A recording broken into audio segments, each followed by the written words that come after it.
and welcome to From Then to Now, the series where we take WCW all the way from 1992 all the way up to our modern day, or at least get as close as possible. This is episode 23, and it is on the build towards the Clash of the Champions. I don't know why I forgot that one. Also, I want to say a massive thank you for your support on the last episode. It's one of the most viewed videos on the channel, and I don't fully understand why. But I will absolutely take it. But for this episode, we kick things off with Lance Russell and Tony Schiavone backstage. And basically, it's a complete cold open. This is before any intro package. And Lance Russell, who is our on-screen liaison between the management and the talent and the audience, talking about how, we apologise for what happened last week. I've spoken to both the Diamond Stud and Vinny Vegas, and they will receive a rematch on Saturday night, this time next week. We apologise for the interference in their match. It was unplanned, and there was nothing we wish more than for them to forgive us as we ramp up security for tonight to ensure nothing like this happens again. Gets a 60 rating.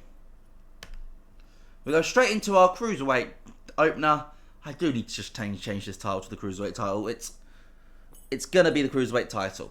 It's not the Light Heavyweight title forever. It's the Cruiserweight title. But Pillman and Sabu defeat Dragon and Jannetty. When Pillman pins Jannetty with Air Pillman. This was our storytelling match, because I knew these guys would be able to hold back and still put out a strong match and not be dumped into the 30s, which I was correct about. But Pillman pinning Jannetty is a big thing, because of course Jannetty is the current light heavyweight champion, but Pillman seems to just have his number, because this isn't the first time that Pillman's got the better of Jannetty. Could Pillman be the next light heavyweight or cruiserweight champion? We go backstage, and we get an awful promo apparently, and it's Cactus Jack saying, I lost against Sting and that happens, but I found something even better. Abdullah the Butcher, the most psychotic man in wrestling, and he's unlocking my mind. He is bringing me to his level of psychopathic tendencies. And I love it. So, this is us putting the tag team division on notice. Forfeit your titles. It might be the only way you walk out of that ring alive. Gets a 42. Get a 54 as another team which is trying to get their name in the tag team division is Bob Backlund and Dan Severn. Dan picks up the win here, tapping out the Italian Stallion with the Beast Choker. It's a 73 for Severn, a 57 for Backlund.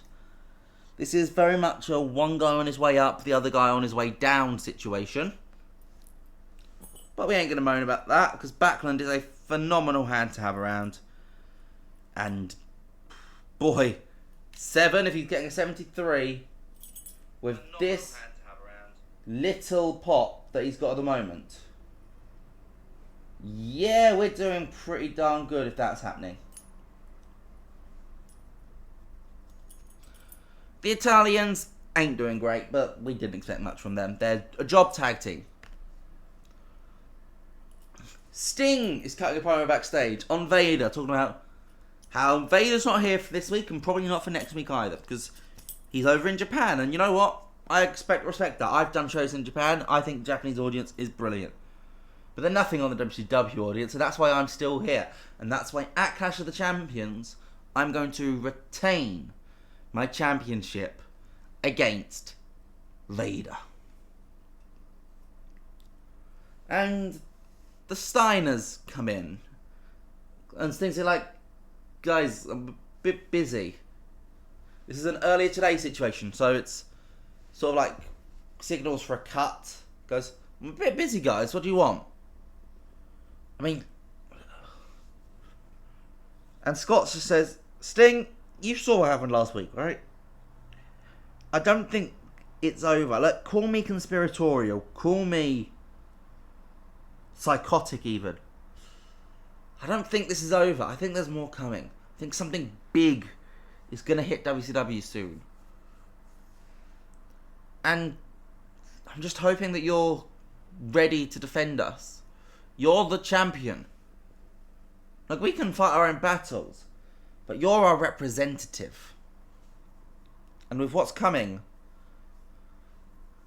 I don't know if Vader's a good idea to fight at Clash of the Champions. Vader's a dangerous man, and we need you on your A game. We're not saying you can't beat Vader, but is this really the fight to pick right now? They walk off, and Sting's a bit taken aback by this. Like, hold on, what? Gets a 45 rating. Sting needs to stay focused, is the story. Oh, that's a fun match.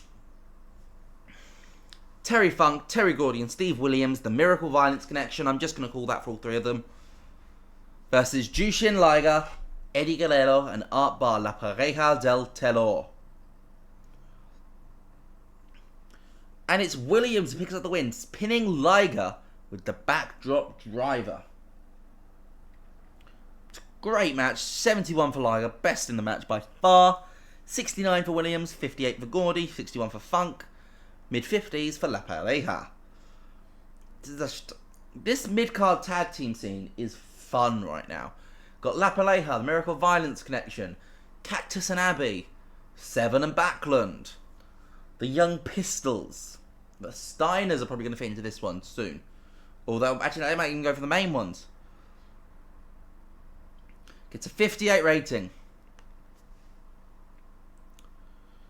Barry Windham cuts a promo on Rick Rude, basically saying how, in the last few weeks he's been struggling mentally. He's been struggling to work out what his position is on the WCW card. He needs to do this. He needs to fight for this. He couldn't be the NWA World Champion, and that's upsetting. He thought he'd be a great NWA World Champion. But full credit to Inoki, he beat me. So, I'm not going to be a world champion, so I'm not going to call out Sting. That's unrealistic.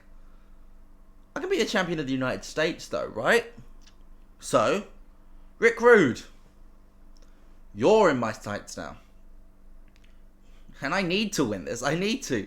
Because, what do I do if I don't? What is Barry Windham in WCW if he can't even be the United States champion? God. Sorry guys, I'm going to cut this promo here. And Barry Windham just walks off, and that's the end of the promo segment. You can see this contemplative, conflicted, nervous Barry Windham. Ron Simmons squashes Van Hammer. Pretty simple. Boom. Done. And our main event sees Steamboat and Dustin put up their tag titles against Austin and Rick Rude. The match we were supposed to get 2 weeks ago. But we don't get a finish here either, because it's champions versus champions. I'm not going to give this a finish. Come on. And it's 92 WCW. I'm allowed to get away with that.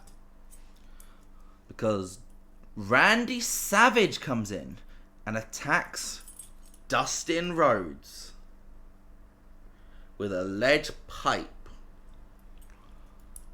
And it's just like, oh, okay.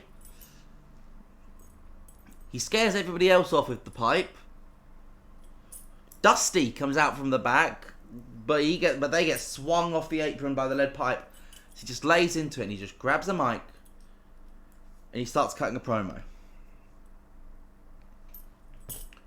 Dustin, you're only here because your old man up there If you didn't have him, you'd be slinging it in front of, I don't know, 100 people. And you know what? I also got a head start because of my old man. Good old Angelo Poffo. He got me into this business, but at the lowest level. I was working in front of 50 people a night. But I became undeniable. I made my way up to the top. And then I get here, and I see you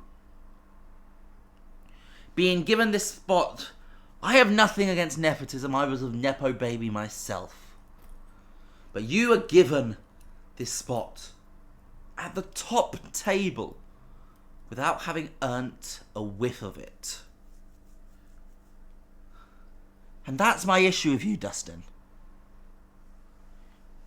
You could have earned your way up here. You could have done the hard miles. But you took the easy route out. And that's the nepotism I can't stand. And there is no room for nepotism in our new world of wrestling. He throws the mic.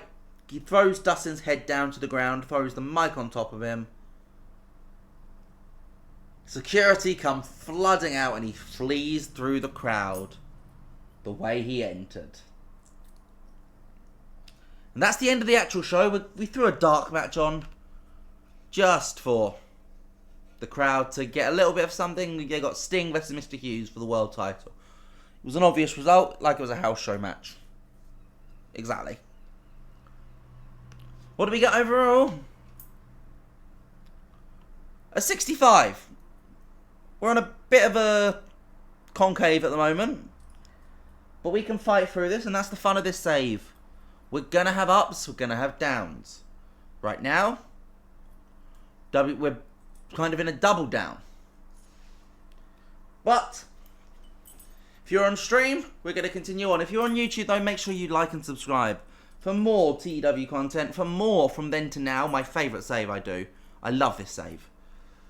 I've been the Phantom TEW. And you know what? I'll see you guys later. Bye!